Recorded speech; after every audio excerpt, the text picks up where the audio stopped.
ja? Jā, tur laikam, tepatās, vienmēr sakot, kaut kā ir vairāk reizi bijis, bet vienreiz, viņai pašai, tā jaunākai ticis. Tie zibeņi te bieži trāpīja. Nezinu, kāpēc pievilktei. Kas pievilk pa magnētu kūtu? Māja, nē, bet pati kūta. Zibens iespēja arī vilmai, ja? Jā. Apakaļ ziņa un atdzīvināja. Jā, protams. Tai laikā jau nebija tagad uz kaftiem rāptos, uz to kaut kā.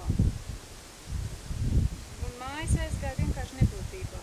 Pamazām aizgāja, kā viss, kas atstāja mājas tukšs, tad tā arī paliek. Bez saimnieka. Jā. Mirtiņ jau bija pēdējā dzīvot. Kamēr varēja, Cik kuram gadam mēram varēja būt? Jā, kurā tas ir, cik ir tā bibliotekas māja veca, no Jā, tiem gadiem? Jā. Cik gadus ir? 70? Kurā 75.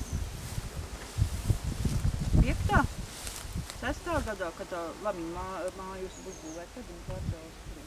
Nu jā, diezgan jauki. Ir pirmais iedzīvotājs, kam iedēļ to dzīvot. Jā, mītne bija. Un tā kapņos guļ, ja? Jā. Iedarīgie ir vispār kādi, vai ne? Nu, māsu bērni. Māsas bērni. Vienai māsai, otrai māsai. Šitan jau nofotografēji? Pašai ģimene nebija. Labi.